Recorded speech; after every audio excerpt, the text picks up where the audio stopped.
What's up, party people? It's Bros, Brews, and Botches. And guess what? We're back. And we're here with another episode of The Hangover, the edition with ROH and NXT. It's your boy, Yellow Boy. Also with me today is Hogs Wars. And we're going to be bringing you this little review from a weekend with a lot of wrestling. First off, Hogs Wars, how you doing, my friend? I'm doing pretty darn excellent, sir. Pretty darn excellent. Make you want to snap and all. But Pretty darn excellent. but overall, yes, it's been a very long but very interesting weekend. I will say that. Yeah, we got a lot of good wrestling. I know for what we're doing today, you watched Ring of Honor. I ended up watching NXT, and I think for the most part, the winner of the weekend are the fans because they got a bunch of good wrestling Mhm. over this weekend. And we're going to get into it with both of the reviews for both of the shows, walk through both Ring of Honor first and then NXT. But before we get started, as always, make sure that you like, share, and subscribe. Make sure you're putting those comments in that comment section to appease our algorithm overlord so that they can consume the souls that they need in order to win Mortal Kombat Tournament number 10 and take over the Earth realm. Outside of that, uh, you know it's true. The algorithm always wins. Man, But so true. yes, it is. Yes, it is. But we're going to start today's review with Ring of Honor, and that will be with you, Hogs Wars. So, first of all, overall, what is your overall take of Ring of Honor's final battle? Well, first off, it definitely didn't suck, so we're going to use that already before the start off. But second, it was actually really good. It was more of a. It was definitely better than the last Ring of Honor pay per view, which wasn't bad. But it's definitely you can tell they took a step up in a lot of the matches. You can tell people actually seem to care a lot more by the way they were wrestling out there. And there was definitely some nasty spots and some man, it was some almost New Japan like hitting out there in a couple matches. So overall, it was definitely very good. Cool, cool. So, I guess you go ahead and get started with the review and start up with the 0 hour. That's what it is. That's what it's called, right? 0 hour. Of course it is, because everybody thinks Zero Hour is the greatest name ever. The beginning of your pay per view. Good job. It's free, so that's why it's 0 hour. You ain't paid us for none of this. But The name of your next sex tape, 0 hour. hour. I'm telling you. But anyway, the first match was Jeff Cobb versus I'm gonna try to make sure I say this right. Uh Mascara de Rodia. I know I'm probably screwing up. I'm sorry if I did. Mascara Dorada. Dorada, there we go. I apologize. I'm trying. I'm trying. These words sometimes get me. But It's all right. Spanish speaking uh people. Sorry. but as we all say, he's the king of the ropes, and he definitely used every rope in the building to try to splash off Jeff Cobb when he had the time. But it was a pretty good starter match. Both guys went back and forth, but Jeff Cobb wins after reversing the king of the ropes from bouncing off the rope. He caught him and put him in the pop up tour of the islands. That move is so cool. It really is, and they got to. If he ain't getting the push in New Japan, he might need it because that was awesome. Um, Other than that, it was just a beginning match. It was a good starter match, at least get everybody going. Then of course you have the Jericho Appreciation Society with Daddy Magic and Cool Hand Ange and versus the Shinobi Shadow Squad. And I would like to say this was some, textbook wonderful match that you really should go check out. No, no. So now to go back and and, watch, huh? Ange and Daddy Magic killed them boys. I'm sorry, it's just the way it is. And they finished them off with their double DT for the win. And of course, they had to get back on the microphone and talk cash money stuff to people and talk about how great Jericho Appreciation Society is. So that's their life, whatever. The next match was actually surprisingly decent. Top Flight versus the Kingdom, and definitely the best part of this match was the end. They of course with Top Flight, they're gonna have high spots. It was nice seeing Darius back out there, after him being injured again. And then There was a spot where their manager Maria came out there and they done kicked her at the match, which kept it interesting. But in the end, Top Flight finally got kind of free of both guys, and the finish was. If you haven't seen it, you need to go Twitter, YouTube, wherever, and check it out because it's me saying it's not going to give it enough credit for what it is. But it's basically like a double team with like a blockbuster power bomb. But the height that they get on this is ridiculous. So when you actually see it, you're like, wow, okay. And unlike most times when they do all these extracurricular moves and that's not the finish, that was the finish. So that's what made it even better.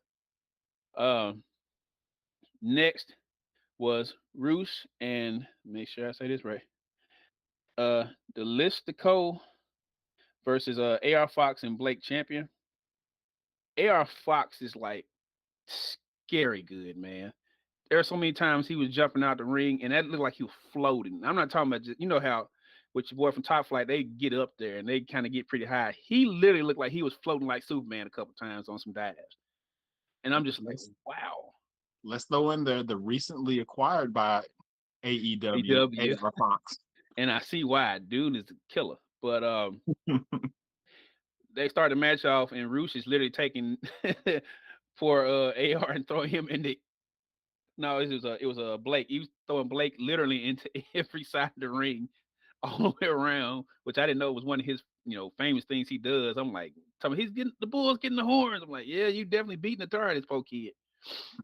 And and for a lot of the match, AR was doing a lot of dives, a lot of flying moves, and then Roosh and them was just basically beating the tar out of them poor guys.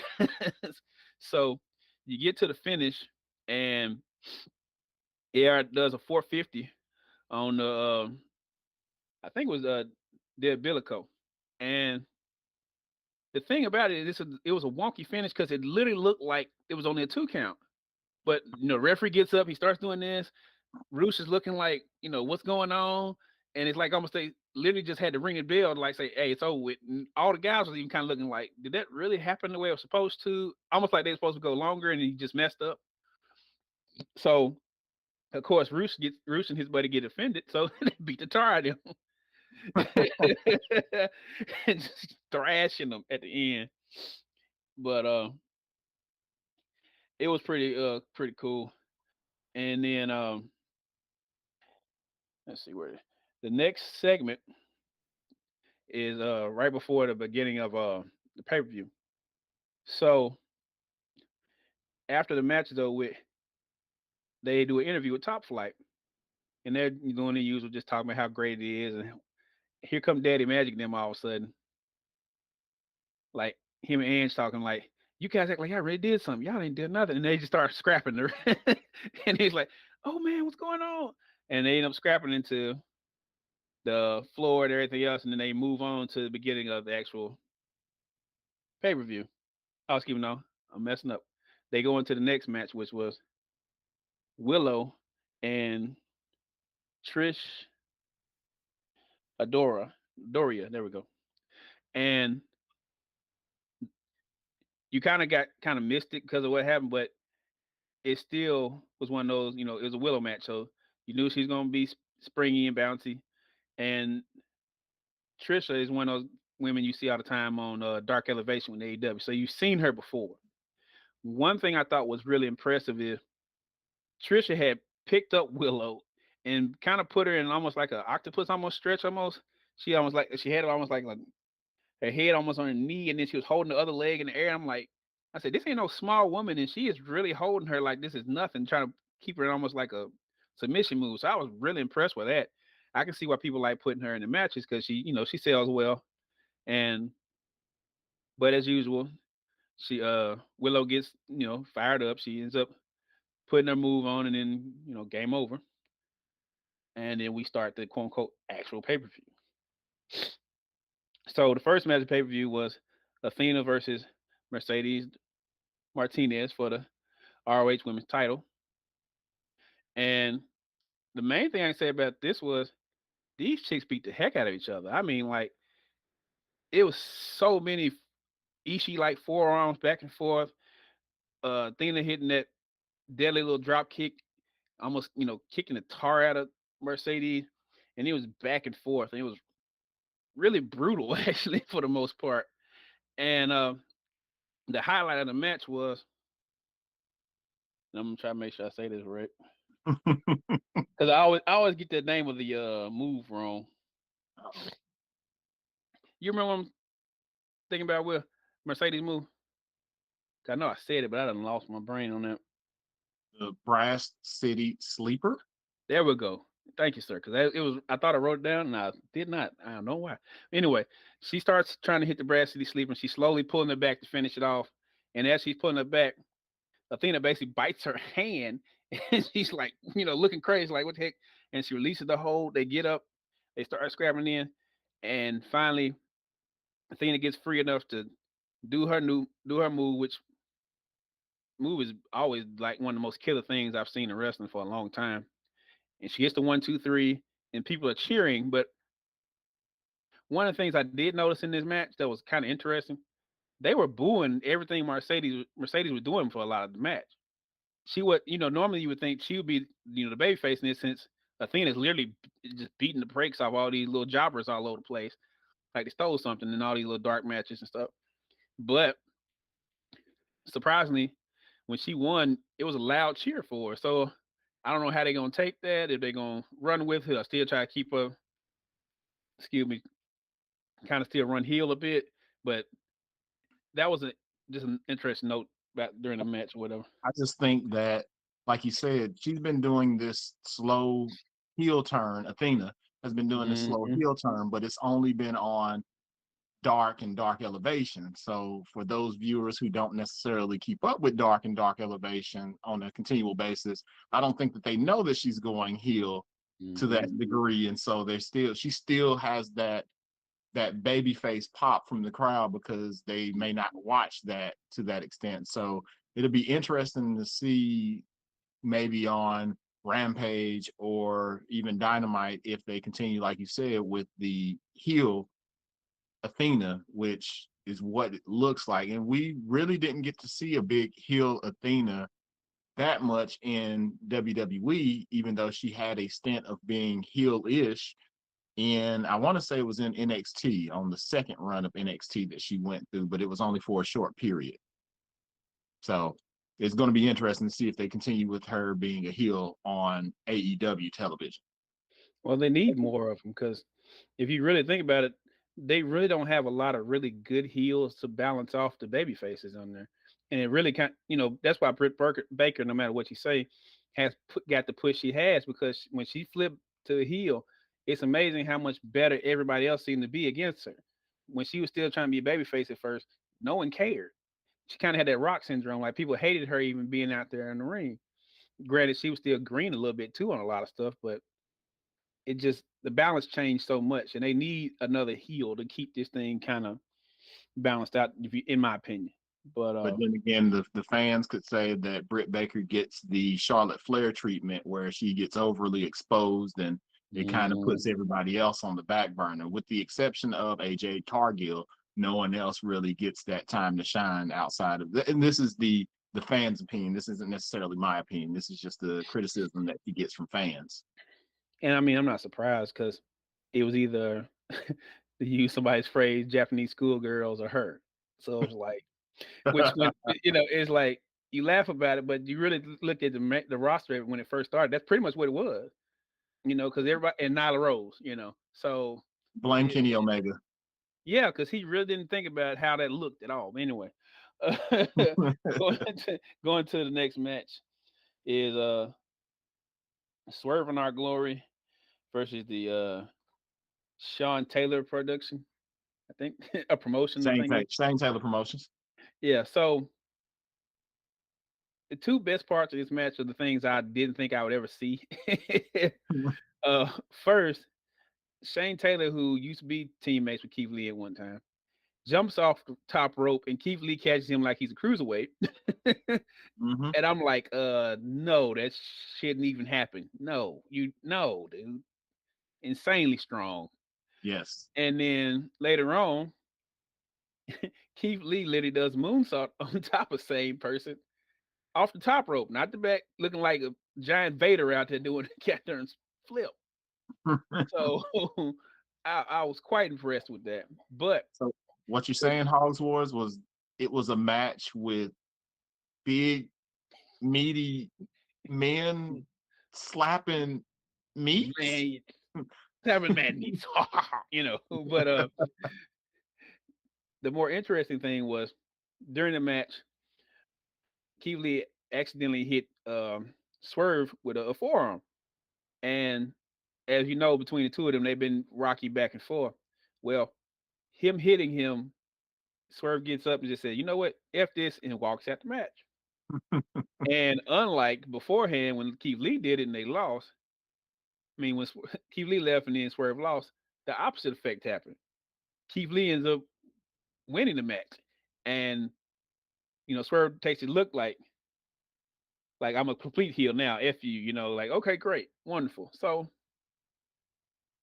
I'm more intrigued. I already was kind of intrigued, but something I read on Twitter I thought was very interesting.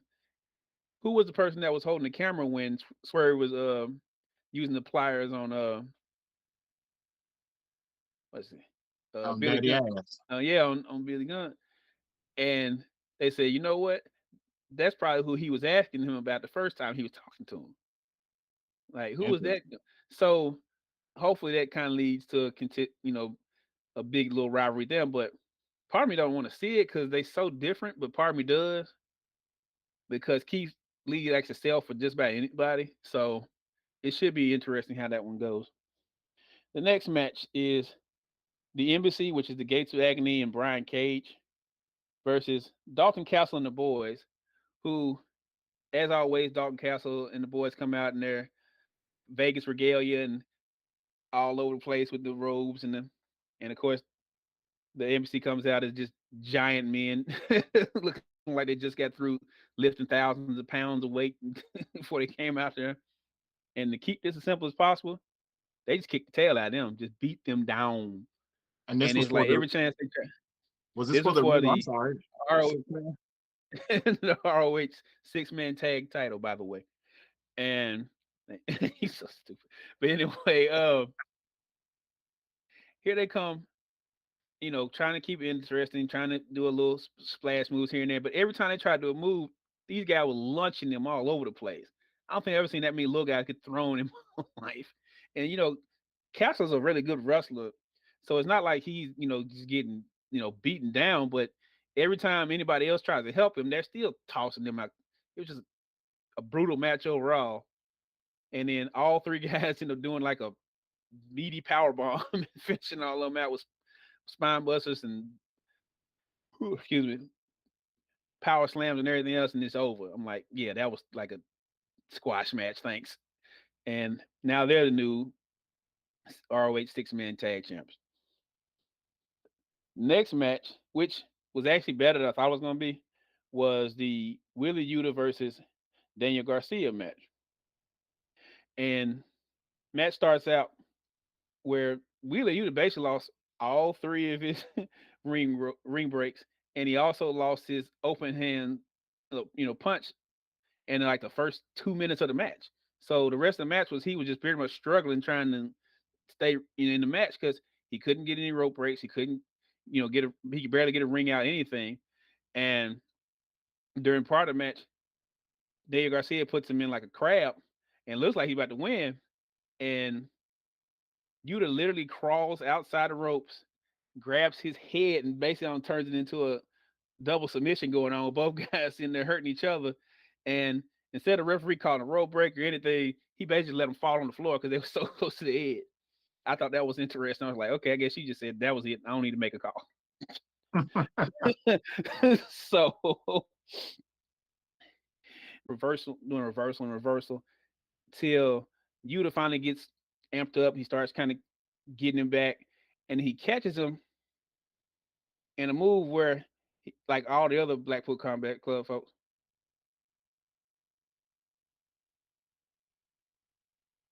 like all the other Blackpool Combat folks get to doing, he got him in one hand and he basically just elbowed him till he went to sleep, literally. Mm. And he hit him so many times he just knocked out. and the referee just called it after that. And I was like, wow, that's a first. I ain't never seen anybody let it get beaten to sleep. That's a new one. That looked like an MMA match for real. I said, God, dog,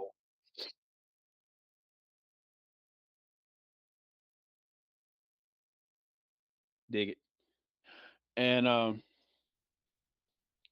that was a great way to end the match because I would have never even thought that, especially with those two young guys. You know, they both at the end of the match, both guys were elevated. Both guys looked great, and he didn't get beat with a pin or a tap out. He literally knocked him out. So it was not like he just lost in some kind of messed up way. Anybody can get knocked out. You get hit that many guys, they're trying with an elbow. I don't care who you are. So now the next match is my favorite match of the night by far. And this is the Briscoes versus FTR in the double dog collar match. Yeah, it started slow, like every match I think FTR does, trying to get you into it. But man, Traditionally, when I say it's bloody, it was so bloody the referee got bloody. That's how funny that was. So they started out, didn't the FTR wear white trunks and those white trunks turned yeah, pink? not only that, the White Trunks actually had the date they beat them in the first match they played. So it's literally been almost a year since they beat them the first time. So that was part Mhm. of the little angle too. And then so it's like you got them out here just beating the tar out of them. The Briscoe started bleeding pretty quick, and then as it gone along, it's more like one guy pulling another guy here or there. So Mark Briscoe and Dash end up outside, and they just start grabbing chairs like 40 going north and throwing chairs all over the floor in front of the tables. And it looked like they were going to jump off the table or something, but it never materialized. But while they were doing that, Dax and Jay were in the inside, and they had chairs and like a table and other stuff too. So it was like, okay, what's going to happen? Looks like they were going to try to do one little move, didn't work. Then FTR ends up doing the Doomsday device again on Jay, hits. Everybody's like, oh no, they're gonna win. And he ends up kicking out at two. So we're like, okay, still getting kind of rough. Mark standing on the top rope on the outside. I mean, on the top of the ring apron on the outside. Dashley pulls him like he's a like he's a dog you're trying to keep off somebody. He flies in the air and lands on the chairs on the outside flush. I'm like, oh, hold on, wow. And then after that, you go back on the inside, and Dax ended up getting superplexed on a whole set of chairs on the inside of the ring. So I'm Brutal. like, oh, okay, sure, why not? And it keeps going back and forth with finally FTR's bleeding because they didn't finally caught them with a chain, beating them down. And I mean, just chaos. And it gets to the point where Dash is still outside and try to make sure Jay Briscoe grabs the dog chain and he literally kind of pulls on Dax and he's holding him like you would like in a like Miro does with his finishing move. And he's just Mhm. literally just pulling him to the point where he starts falling asleep, of course. And Dash is trying to get back in the ring, but of course he's been held by the chain, so he can't get in there. And finally, he just faints, and the Briscoes are now 13-time Ring of Honor champions. And it's just like, wow, great, wonderful. And they all do their little handshakes and stuff. Briscoes walk out with the belts, and then here come the Gun Club, and they just start thrashing them again, and they just beating them down and everything. And they talking cash money stuff like y'all ain't this, y'all ain't, just beat the brakes off them. And of all the people to come save them, here come the Briscoes after this, I'm saying terrible match, FTR. and they just run them out the darn ring. Well, somebody got the bright idea to give Dax a microphone, and he said, "It is going to be our mission for the rest of next year to beat the heck out of you guys." He said, because he said, "I wanted to curse, but I couldn't curse. Let me hold on. I would have beat the dog crap out of you." And this is him laying down on the mat because he's still like trying to get his breath back Hmm. on his microphone. I was like, God dog, y'all are just so good. Job, good. I'm like the And use, man, the use certain people's catchphrase. That's a golden up if I've ever seen one because that match ended so good, so good. so what you're saying is you're not only giving it up, you're giving it a Yeah, golden golden up. up because that was Why? right. Here's why. Here's But why. Shout out to yeah, Simon Miller. great match. Then And from what I understand, Hogs was like myself. For those who hadn't gone out of their way to go see that match, please oh go out of your way to see yes, that match. It gives vibes, from what I understand, and from the clips that I've seen, it gives vibes of those old '80s style matches, '70s and '80s style tag team matches. yeah. It definitely gives you that old Four Horsemen versus Magnum TA vibes type thing, where the good guy's really good, and it's like the bad guy's not really bad, but you don't care because they giving such a great match and they beating the dog piss out of each other. It's a beautiful thing to see.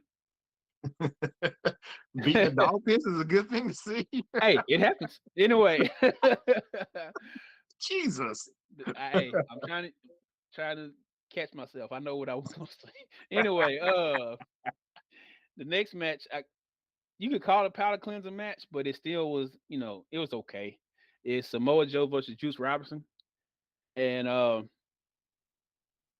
solid match. Joe being Joe, he's flexing them all over the place. Start the match. Juice gets a few, comebacks here and there where he's diving off ropes and ring and things of that nature. But overall, this was another I'm Samoa Joe and I'm beating the tar out of you match. But unlike usual, he didn't use the Coheed and Clutch. He actually just used the Muscle Buster and win. So good matches. I call it powder cleanser because the way the other match ended, other match, I can't get my words here. The way the other match ended, it just came out a lot better with this one because people were still fired up because it's Samoa Joe. Yeah. So regardless of what happened, everybody was still gonna be in it, but not, where they're gonna lose all their energy on it. I would have thought that they would have had the belt switch from Joe with both the television and the TNT, but I guess he's gonna I be a thought so two. too at first, but then as you see the match going, it didn't look like Juice had a shot in the dark, man, at Gotcha. all. But finally the last match, which unlike normal when this was an AEW pay-per-view, I was like, thank God we're at the end of this. This one actually went kind of flew by, so you really didn't even kind of feel like it was taking so long to get there. So, of course, we got the this is for the ROH heavyweight title with Jericho and Claudio Castagnoli, and solid match. It did what it needed to do. Jericho, I give Jericho credit. He played his role. He did little heelish things here and there. Tried to, Ocho. try to get his little buddies to come back out there again because of course they did. And him and Claudio kind of took it, slow at first, and then there was one spot where Jericho goes out and starts harassing the ring announcers like he's about to beat them up, and they go running off to the side. At the same time they go running, Claudio's coming from the other side, and he catches him with a giant European uppercut where he goes flying back. I said, "God, dog!"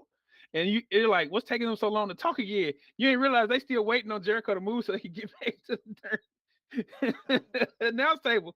So Sent for the man. He's corpsing over here. right. So I'm like, dang, what's going on? And so they beat tired. He gets it back in the ring. Claudio gets back in the ring. They get back to wrestling. And then like about 2 minutes later, you see both of them finally putting their headphones on and he's stuff like, can you believe this? So he's like, I'm trying not to be emotional here, but you know what? Kick his butt, man. Kick his butt, Carlio. Take him down. So yet still they going back and forth. Claudio finally gets to the big swing because everybody's looking forward to for about like 2 seconds. And then Jericho reverses it into almost like a Waltz Jericho almost. And I'm like, oh, I've never seen that. That's okay. Nice. You still can wrestle. Good job. And more back and forth. He gets out of the course. And Finally, distractions try to come in, and they give Jericho the bat. He hits him in the head with the bat, and I'm like, oh well, here we go, another easy loss for Claudio. Thanks, everybody be mad again. And he goes two, and then when he gets three, he gets up. I'm like, oh okay, now that's a false finish I wouldn't expect. All right, let's keep going. And finally get back, looking like they get the other two guys out the ring, and they get moving, and he hits this giant swing that just didn't end. Like they literally were counting to 30. Wow. So he went past And 30 on this one. I was like, oh wow, I didn't know he could go that long. And all of a sudden you see Jericho tapping on the darn ground. And I said, he did a big swing for a tap out. Okay. All right. And it's so funny. He didn't realize he did it. So the ref goes, grabs his hand, raises up. He's like, huh? And he gives him the belt. It's almost like a shock, like, oh, I actually won again. So I'm like, yes, you did, bro. Good job. Awesome. Awesome way to end it. Jerry Lynn comes out and celebrates with him, goes throwing streamers and everything out there. And Willie Yuta comes out and celebrates. So it was cool. I was like, okay, that's all right. That's a good way to end it. So good show overall. I was a little surprised, but I couldn't believe he won by that of all things. I've never seen nobody win a match by doing the darn big spin ever in life. That was a new one. Even in the old school days, you ain't never seen nobody tapping out from that. So that was cool. Overall on the show, there were 5 different title changes on that show. Mm-hmm. 5 separate title changes all together on the show, and some of them from that's expected to some of them just being like with Athena and with Claudio, it's kind of unexpected all the way. Like you would have thought that they may have kept it with Mercedes and with Jericho to continue that whole thing, but it is what it is. And of course, the Blackpool Combat Club is still a thing even without William Regal. Mm-hmm. And the question is, I know that on Rampage on Friday, the match on Rampage, the opener was Moxley and Takeshita, Konosuke Takeshita, and Don Callis was in the skybox watching. So the question is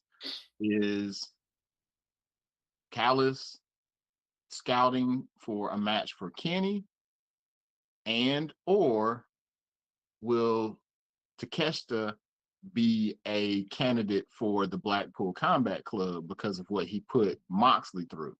Because remember, Moxley always said, if you bleed with me, then we can, after that, shake hands and, basically be cool. So I'm interested to see what they're going to do with Takeshita. But if you were to give the ROH Ring of Honor Final Battle 2022 pay-per-view a ranking, I mean, we're not Dave Meltzer or anything here, but if you were to give it a ranking with caps here, similar to the 60-second sips, go check those out if you haven't checked them out. What would you give this show? First, I give it didn't suck. So hey, go ahead and put that over the line right there. But anyway, to use my friend OHB's favorite phrase, I definitely give it a 4 out of 5. 4 out of 5 caps. But no, overall, it definitely was a 4 out of 5. I wouldn't say 4.5, but it definitely was 4 out of 5. The one thing I liked best about this show is every ending made sense. We say a lot, even with the missteps here and there. Every match at least made sense. And a lot of times I know we get so happy about all the high spots, all the moves, all the flippy do, or if you're just a wrestling person, all the quote unquote great and wonderful matches. But in the end of the day, if they make sense, who cares? As long as it makes sense and it actually gets you where you want to see them wrestle again, I'm all for that. That's why, like you said about Athena and Mercedes, 9% of the reason I think they gave the belt to Mercedes Athena was, if you paid attention, most people almost don't even care when Mercedes comes out there. And I know that's not fair because she's a great wrestler, but it's like, you always say you either have it or you don't. It really don't feel like she connects with fans at all. She probably has some fans, that's why she got the belt in the first place. But you could see it when Athena won the belt. It was like, almost like a sea change. Like, bam, we got somebody we can care about now. So at least on that one, I can understand where he went with it. So, but anyway,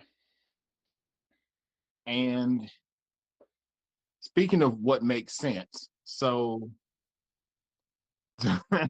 so what makes sense is during the ROH scrum, there was an announcement by our good friend, not really, TK, TK, Tony Khan, and there's going to be, or there has been, a soft launch. I'm looking this up via Fightful.com. That there's a soft launch of Honor Club that he's put a lot of money into. So ROH will have a TV subscription through Honor Club, and apparently, additionally, there will be some participation by New Japan Pro Wrestling. So nice. it's good to know that ROH is going to get some form of TV themselves. Honor Club is going to be $9.99, $9.99, and then the pay-per-views. So here's the quote. It said, "quote The TV is going to live there," said Tony. He confirmed there will be a weekly TV show. He will announce when TV on Honor Club will start at a later date, saying he'll provide more information in January after the Seattle January 4th and Los Angeles January 11th AEW show. Pay-per-views will remain on Warner Brothers Discovery platforms. So, and it said Khan also said that they've talked with New Japan Pro Wrestling officials about building out something unique with Ring of Honor, and he wants NJPW involved. So it looks like we're finally getting something as far as TV, and maybe that can give that separation between AEW and ROH. So it's not 30 championship belts on one television show Right. cluttering everything, and it's a separate entity. Even though they're going to share the Warner Brothers Discovery platforms for pay-per-view and pay-per-view promotion and such. But still, it's something. It's better than what we've had before, and I guess we got to wait until January until we see what's going to come of Ring of Honor and their TV and the Honor Club and all of that. So that's really good to hear. But Heck yeah. I'm I watched NXT Deadline, brand new, not a pay-per-view. It's a PLE premium live event. The NXT Deadline. Shout out to Denise Salcedo, who does what we're doing right now, but got the opportunity to work the pre-show on NXT, Nice. um, and did a really good job. But thanks to WWE in general, that the pre-shows no longer have wrestling on it, so you're not going to necessarily miss anything if you don't see any pre-show. You just jump right into the event itself. Um, there wasn't anything that I seen of great value on the pre-show. So we'll jump into the main show. Again, this is NXT Deadline. And the first match was the women's Iron Survivor Challenge match, which the Iron Survivor match, if I were to say what it is, it's kind of like Impact's Reverse Battle Royal plus the plus having a War Games match all in one. So the rules of the Survivor, the Iron Survivor Challenge, is that two competitors will start out the match. Every 5 minutes, competitors will enter the match up to 25 minutes. Each pinfall scores a point. If you were pinned or submitted, and pins and submissions count as points. But if you're pinned or submitted, then you go into the penalty box for 90 seconds, so a minute and a half. So the women started this out, and the first two competitors in the ring were Roxanne Perez and Zoe Stark. And they, fought, battled for the 5 minutes. No one getting a pinfall or anything, submission, until Kiana James came in. She comes in, and Starks is able to get her first fall on Roxanne Perez with her GTS GTH move that she has, that knee to the face. which means Roxanne Perez was the first in the penalty box for the 90 seconds. Cora Jade then comes out after that for the fourth entrant. Then Cora Jade scores a pinfall over Kiana James. So at this point, you have Zoe Stark and Cora Jade having 1 point apiece. Then Indy Hartwell comes out last to round it out. Hartwell was able to hit Perez with a stun gun and a big boot. And for the second time, Roxanne Perez is pinned, and it looks like, peril for Perez because she doesn't have any pinfalls. She has 0, while Indy, Zoe, and Cora have 1 apiece. Then once Perez is out of the penalty box, she scores a fall over Zoe Stark. Then Perez hits her pop rocks, which is that code red, immediately on Cora Jade, which Cora Jade goes into the penalty box with like 23 minutes and 22 seconds on the clock, meaning they have 2 minutes before someone scores an additional pinfall. So Roxanne Perez has 2 pinfalls versus everyone else's 1. But there was a moment in the match where there was a Spanish fly from Kiana James to Zoe Stark. And then the ending was Perez escapes because she eluded Cora Jade. Like the clock was ticking down, and Cora Jade was trying to hurry up and try to get a pinfall over Roxanne Perez to tie it up.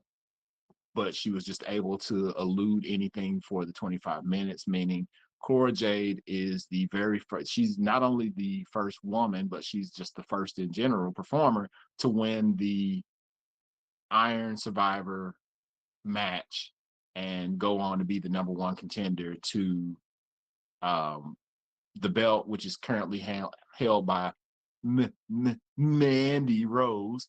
So she has, I don't know if they're going to do that on New Year's Evil, which was announced during this show, but she has an upcoming number 1 contendership match for the NXT Women's Championship, Roxanne Perez. The other thing that happened after this match was that, not Cora Jade. I keep wanting to say Cora Jade. Roxanne Perez. Roxanne Perez was a student of Booker T who was on commentary, and Booker T was just, you could see it. He was just overjoyed and overwhelmed with emotion, seeing as Roxanne Perez won the match. He was legit crying on camera. Like when they came back after all the replays and everything, he had a little tissue and he had to turn his head. So he was very, very proud of Roxanne Perez, formerly known as Roxy in Ring of Honor and the Indies. So that was that match. Second match. Well, there was a backstage segment after the match with Ivy Nile and Tatum Paxley of the Diamond Mine, and they were talking, and they said that they wanted to compete for the tag belts, which the women's tag championships, which are held by Katana Chance and Kaden Carter, and they popped in on the promo and was just like, whenever you're ready kind of deal. And that was that on that for that promo. The next match was Isla Dawn versus Alba Fire, which both of these women were previously on NXT UK. Now that's been defunct and they're changing it into the new NXT Europe. They're on NXT right now, and Isla Dawn has this witch kind of persona that she has, which comes into play later on, which is why I talk about it. She has this kind of witch persona, and Alba Fire was costed the NXT Women's Championship by Isla Dawn in her match against Mandy Rose, as she was thrown off of a ladder by Isla Dawn. So anyway, there was an early spot in the match where Isla Dawn pulls off one of the corner turnbuckles, the middle turnbuckle, and it didn't play a part until the conclusion of the match, which it's one of those things that I like in wrestling where they just put little stuff like putting a chair or a table up and don't do anything with the table until later on, where you forget that was something that was put up. And she removed the turnbuckle, but it was a kind of a back and forth, and it kind of did your normal with wrestling matches where the heel, so to speak, is kind of leading the match for the most part so that the babyface can do the babyface fire up and into the conclusion. So there was a moment where Alba Fire did a plancha from the top rope. It looked brutal, where she just jumped off and just landed flat back on the floor below. Um, there was also a moment where Alba Fire hit Isla Dawn with a gory bomb outside, which again looked brutal. But the conclusion of the match came with some what our UK friends like to call spooky bollocks. So Isla Dawn, of course, is a witch, kayfabe, and there was a moment where she grabbed the ref, and pulled him to the side, and then he kind of walked off camera shot, and Alba Fire did her move and was about to get a pinfall, and she was in the pinfall, but the camera pans over, nice production work, camera pans over, and the ref is spitting out what I call that oil stuff, like what Alexa Bliss was spitting out during, her moment with the Fiend. So spooky bollocks. I can deal without the spooky stuff. I like, I like the persona of like the Undertaker, but without Oh, without all the spooky bollocks and extra stuff where he's, you know, lightning flashes. It kind of reminds you of back in the day when Papa Shango put the curse on Ultimate Warrior and he had the goo come out of his head. Like oh it was yeah, that, yeah. yeah, it's that kind of spooky bollocks, But so that referee is incapacitated, and another referee runs down to the ring to try to get the pinfall. Of course, Isla Dawn kicks out. The finish comes where Alba Fire's running towards Isla Dawn. She pulls her into that exposed turnbuckle that I said would come into play. And then she hits her move. I guess it's called Possessed by the Spirits, which looks like the Big Show's final cut. That's all that is. For the 1, 2, 3 pin, Isla Dawn wins over Alba Fire. If Alba Fire isn't moved to the main roster and building into Triple H's women's division, I don't know who else can, because she's ready at this point. Maybe OHB can go into that women's division and beat the holy hell out of everybody. Just motivated by beer and championship.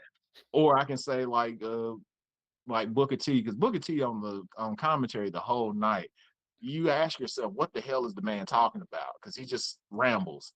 Yeah, let me tell you something, Vic. If you ain't about checks and championships, I don't know what you here for, sucker. I'm like, what are you?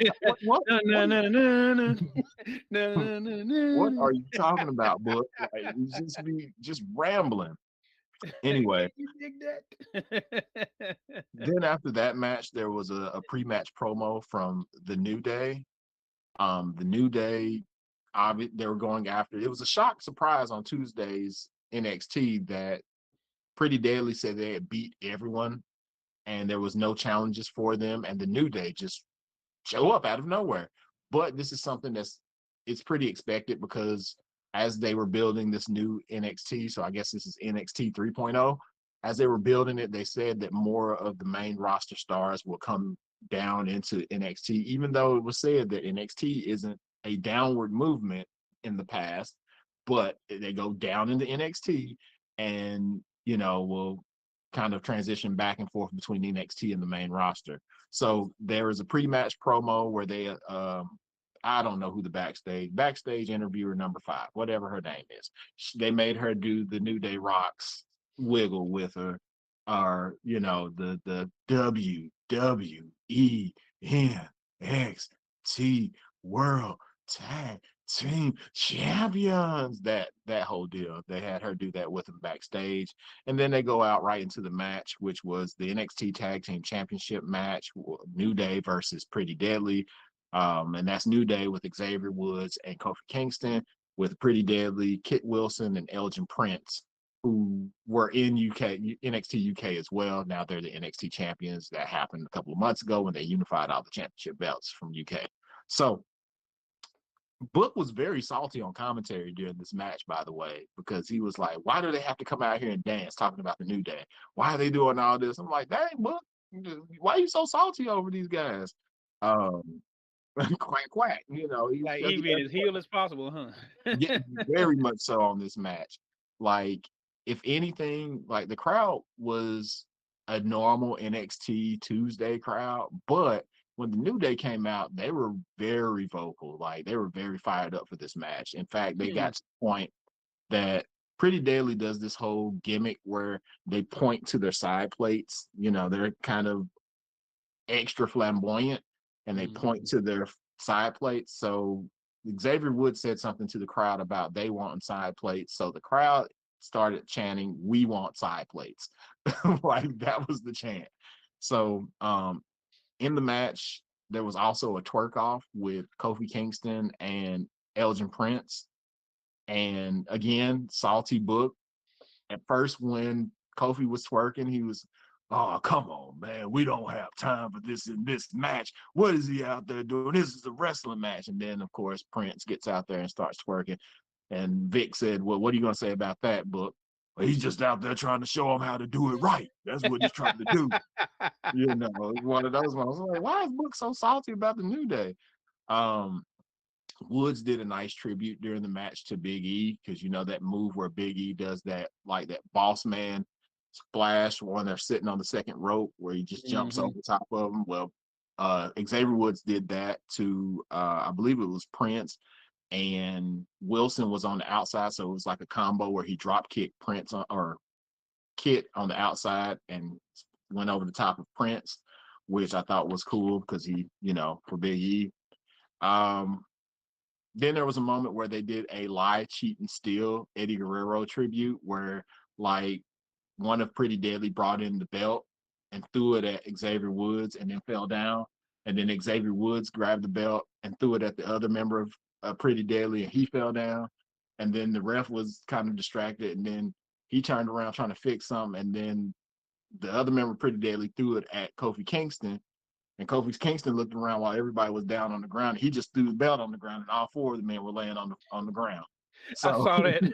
That was so funny. referee turned around like, "What happened?" So Like I'm lost. right, like what's going on here? But the conclusion of this match, and surprisingly, came where New Day were able to dispose of one of the members of Pretty Deadly and then hit their finisher. I don't know if it's called the Midnight Hour because I believe the Midnight Hour is the one with Big E. That I double thought it team move. was, but I guess they just They- saying any of them is now. Yeah, they're just calling everything the Midnight Hour. It's basically that it's kind of that demolition style finisher where Xavier's holding a person on his knee, and Kofi Kingston comes with a double stomp to that person on the knee and flip him over for the win. New Day wins the NXT Championship, which shocked the heck out of everybody. Like now they are another triple crown tag team champions going along the sides of a FTR, you know, which they were a triple crown when they were in WWE. So it also brings us, I want to say they said it brought, and I may be wrong, I may be remembering from the Briscoes, but I want to say it said they brought Kofi Kingston to 13 overall championship reigns in WWE.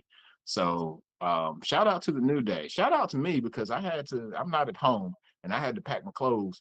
And when I packed my clothes, I didn't know who was going to win the match, but Dun, dun, apparently I dun. did. So yeah, there you go. Nostradamus Right. or Negrodamus if we were on Chappelle Jim Joe. show. Paul Mooney, Negrodamus. Um, oh, I see that we had Todd reviews everyone in the chat. Todd, what's going on? He says, "What's up, everyone? What's going on, Todd? Appreciate you being here. Of Continue course. to focus and continue to give us that love. Make sure you hit that like. That's the only way that we can continue to get and spread our message of bros, brews, and botches around with the algorithm. So if you Peace, love, haven't and soul pressed grease. You know what I'm all that stuff, um, share it with your friends. Better not tell your kids all that good stuff. saying? Better not tell your kids. Um, We love beards here, yeah. we love the beard gang. All of a Bros, sudden. bros, brews, botches, and beards. Beards. Hey, we need to get. Hey, if we can't get a sponsorship from Harry's or somebody like that, I don't know what. You Right. know, send us the kit, please. Anyway, next up on the show came from a backstage segment with Caden Carter and Katana Chance, and they were confronted by uh, Toxic Attractions, Gigi and JC, which Gigi and JC Jane were kind of talking stuff about Tatum Paxley and Ivy Nile from the earlier segment, which prompted Ivy and Tatum to come and knock crap out of Toxic Attraction and beat them up backstage, having officials come and pull them apart, which leads into the next match, which is the men's Iron Survivor Challenge match. And that included Joe Gacy, Axiom, Grayson Waller, Carmelo Hayes, and JD McDonough. And again, if you didn't know the rules, it's a 25-minute match, timed. Two men start out the match. Every pinfall submission counts as a point. If you're pinned or submitted, then you go to the penalty box. People come out in 5-minute intervals. So the first two that start the match are JD McDonough, which used to be called Run Jordan, up and down up. Run up like and down up. Jordan Devlin, Jordan Devlin in the UK, and Axiom, which formerly known as A Kid. They start the match, which they did a lot of just fast moves and combination moves and stuff in the beginning. Like there was a suicide dive that Axiom did that looked like he about nutted himself on the top of his head on his dome. Like he just jumped out, and I was like, "Oh, he dead," and he just popped up. Like, yeah, it was one of those moments where That he boy was did. like, man, like why his body laying out there? Get the ambulance. Like, that. Like I was like, oh my gosh. But they were doing like move after move, which it was an awesome first 5 minutes with those two in there. I mean, even with JD McDonough's huge head, like the man has a huge head. The man's head is unusually large. Like they put him on big head mode and just forgot to take it off. Like that's how big that man's I head is. apologize. That got me. I wasn't ready. No disrespect to JD McDonough, but he has a huge At head all. and he knows it. He knows it. Massive So milk.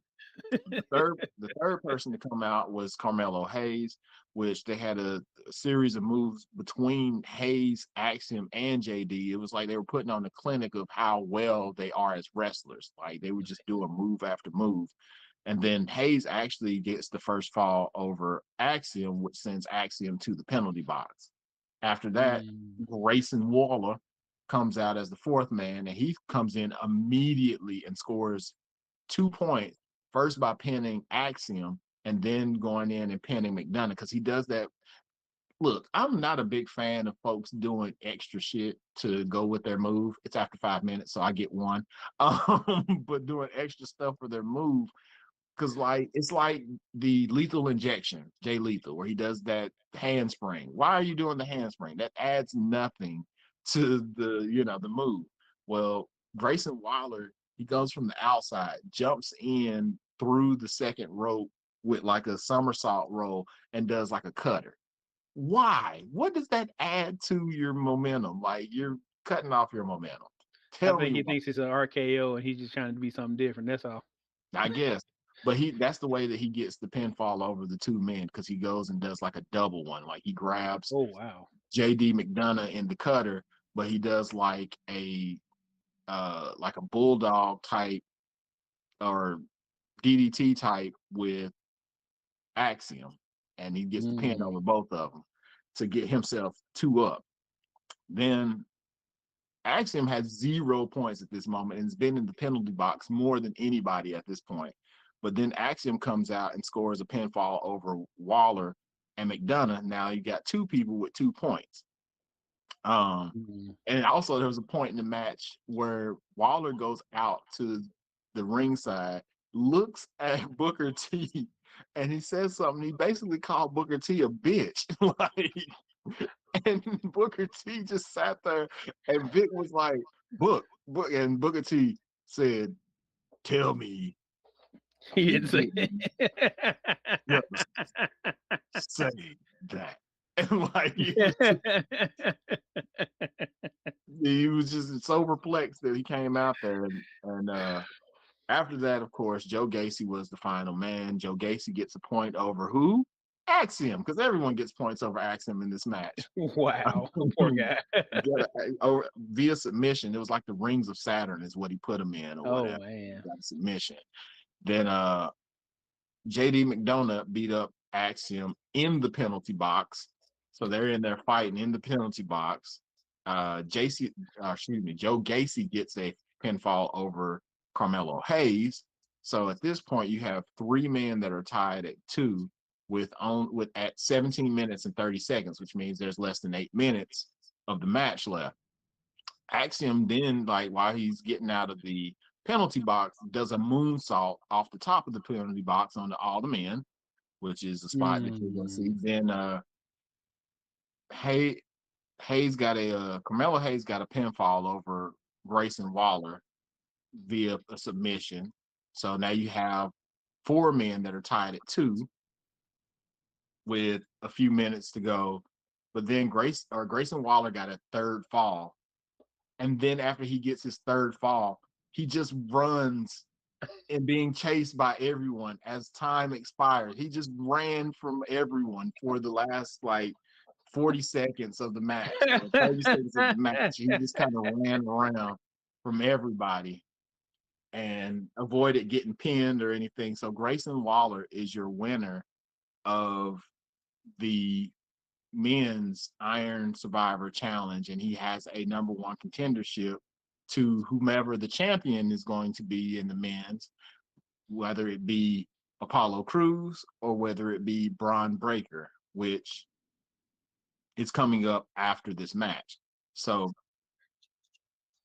there's a backstage promo after this with Drew Gulak, who popped up on NXT on Tuesday, and he was being asked why he was on the show on Tuesday. Drew Gulak said that he noticed that he wasn't getting the push that he needed on any other show, and he's looking for competition, and he's just kind of scouting out competition. He then gets interrupted by Damon Kemp, which is Gable Stevenson's brother in real life, and basically looks like there may be either a rivalry or a new submission to Drew Gulak's Catch Club.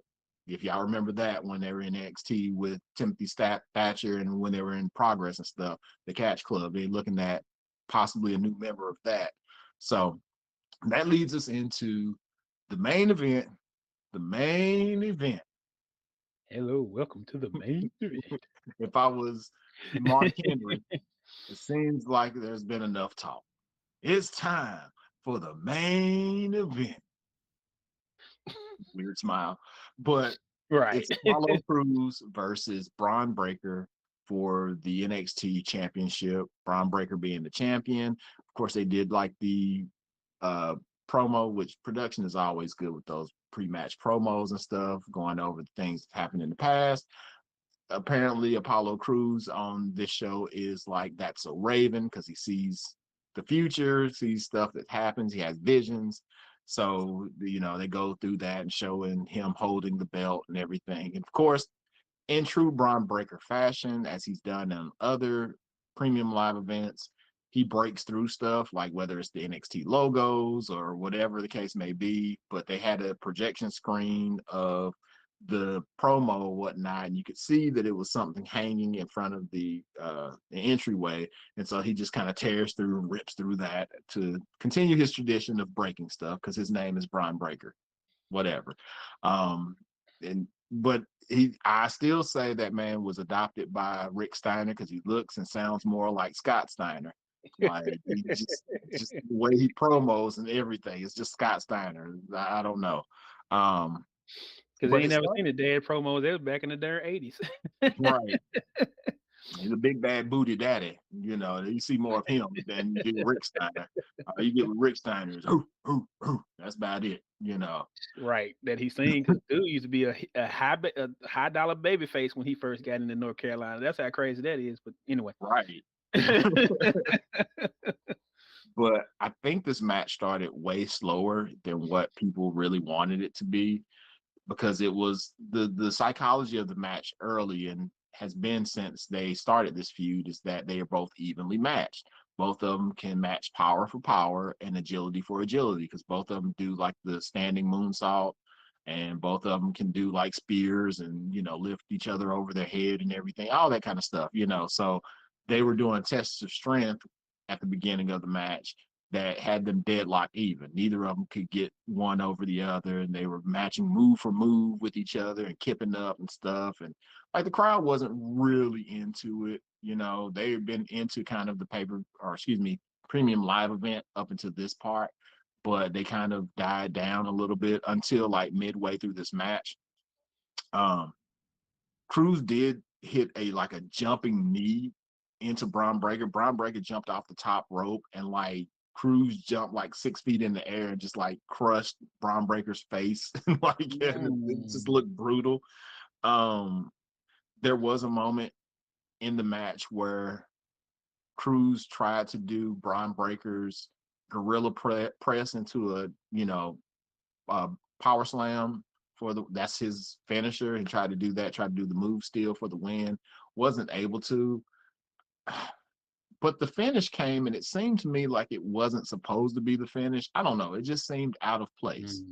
Like it was like a Irish whip reversal to Apollo Crews, and like from Apollo Crews, and Braun Breaker just comes off the rope and hits just an errant spear.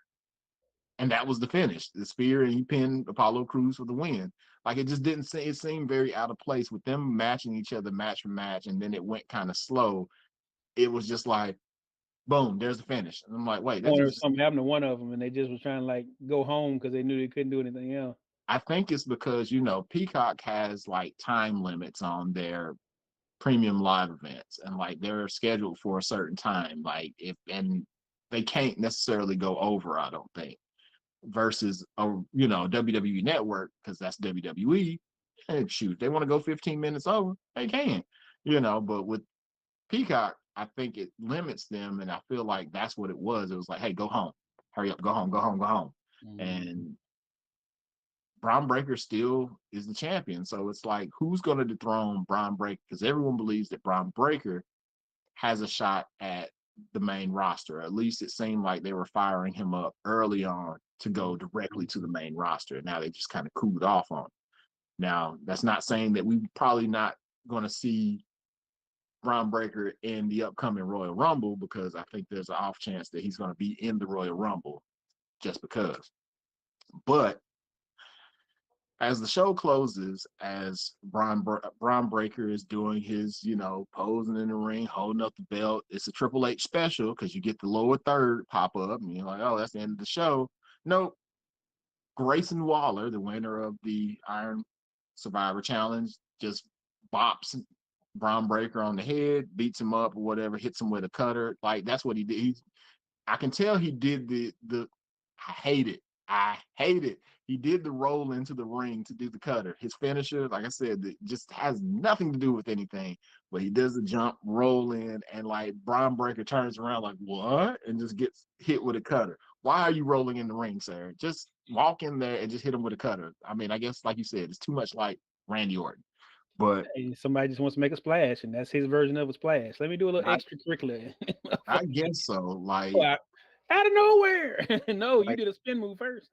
it's not even as cool as Baron Corbin sliding out of the ring. Like he gets thrown into the corner, he slides out on one side, turn around. Like I think that's dope. But Come back.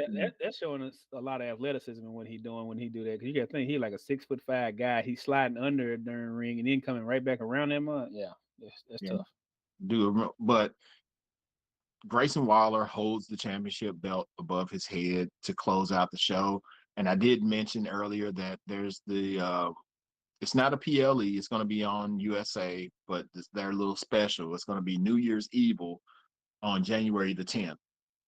And I don't know if they're going to position the championship matches for our number one contenders, Roxanne Perez and Grayson Waller, for that show, but that's the next big event because this was the last WWE PLE of the year.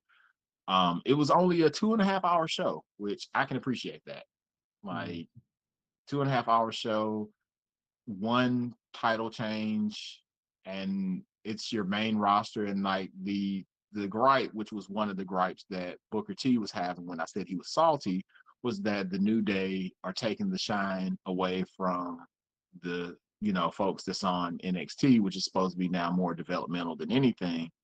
And that was his gripe. But I think it was more or less to just, if the Usos are taking that reign as the longest reigning tag team champions from the New Day, then you give the New Day something else, make them a triple crown tag team champion, you know, to kind of sub, uh, uh, uh, kind of sub for that, Appease the So masses, basically. yeah, so but yeah, it was a decent show, and if I were to give it some caps, I would give it a solid 4 out of 5 because it was short, sweet, to the point. There wasn't a lot of botchy type stuff. I didn't like that the ending to the main event, but it was a really decent, strong showing from NXT on that show, which they're setting up for the future television shows by having your number one contenders. You have the New Day now as champions. I mean, the Alba Fire and the Isla Dawn thing, maybe you can send Alba Fire to the main roster. The same could be said about Indy Hartwell. There, you already have uh, Johnny Wrestling, Candice LeRae, Dexter Loomis, and Austin Theory all on the main roster, which were part of the Way in NXT. The only one that's left now is Indy Hartwell, and I think she's prepared to be in the main roster. Like, yeah, I don't see her being there too much longer in NXT. So anyway, it was a decent show, good show. To steal something from my esteemed colleague, it did not suck.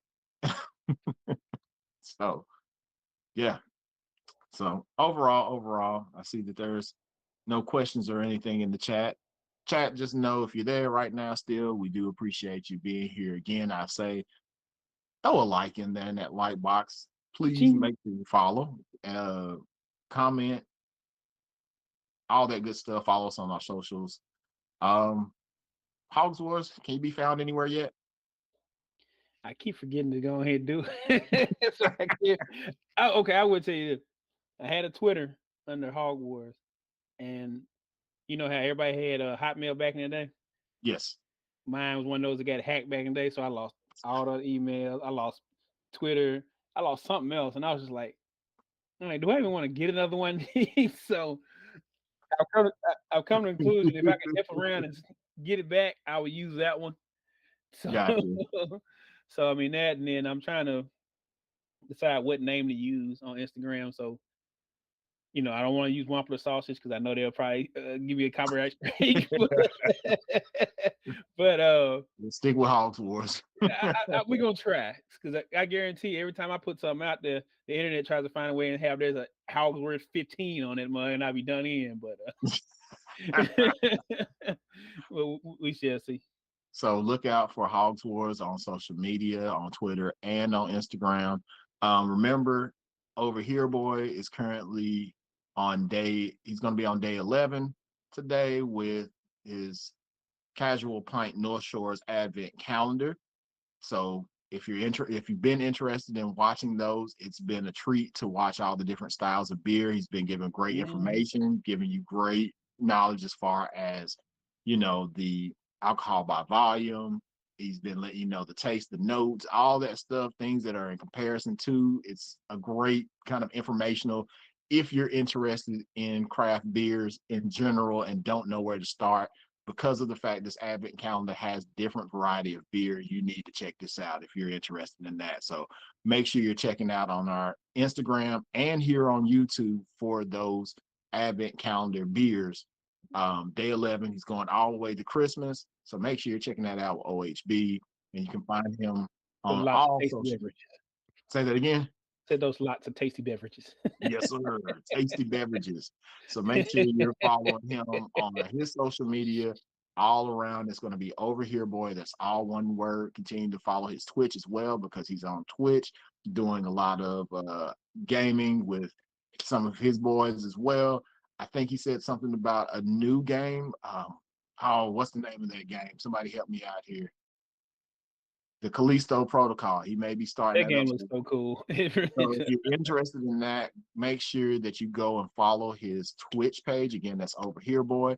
He's going to start the Callisto Protocol, which I heard was a dope game. And Hogs Wars, you said you're wanting to see that too. Heck yeah, I'm down. It's one of them few games I actually wouldn't mind playing because I like the action genre like that, where it's like, oh wow, what the heck was that? Just came out of nowhere. Oh, I got sliced in half. Thanks. Kind of like Laura Croft was getting done in those Shadow of the Tomb Raider. So that kind of, I'm a God of War fan. If you don't know from some of my random shots in the background, but it's the same kind of mentality that you have to push through, because that game can get brutal sometimes. And watching the highlights of Callisto Protocol, that joker gets real brutal sometimes. So Nice. anyway, And also, you can check me out on Twitter. I'm Badass Yellow Boy. That's BADAZZYELLA. Excuse me, BADAZZ_YELLABOI.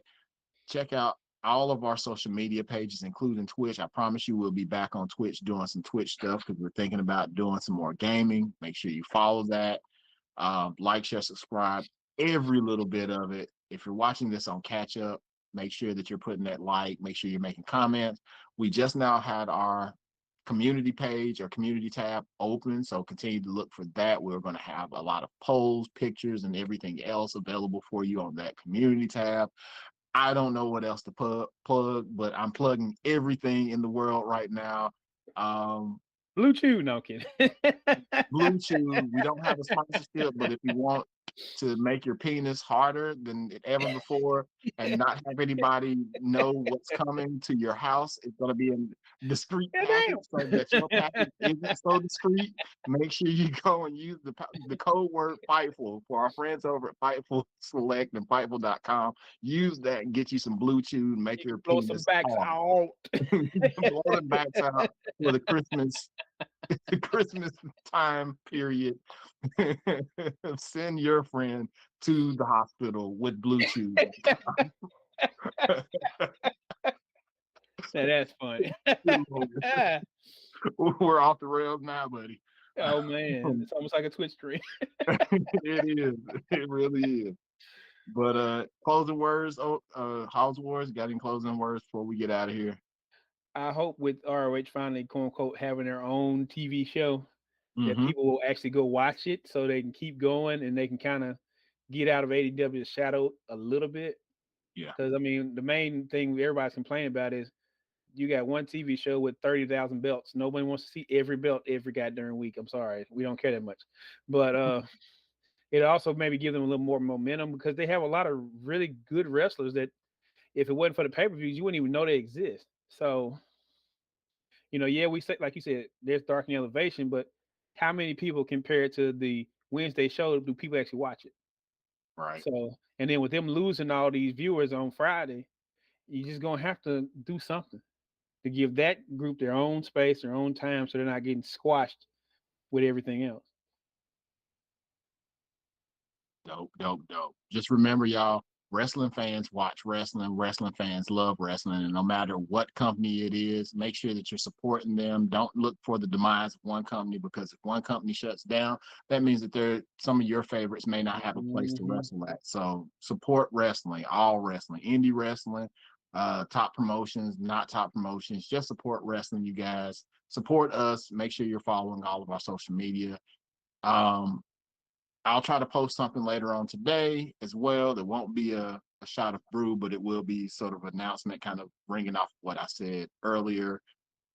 Outside of that, you guys, I hope that those who are watching, those who are not watching, that you have a happy holiday season. And until next time, from myself, from Hogs Wars, and from OHB, Over Here Boy, we're out.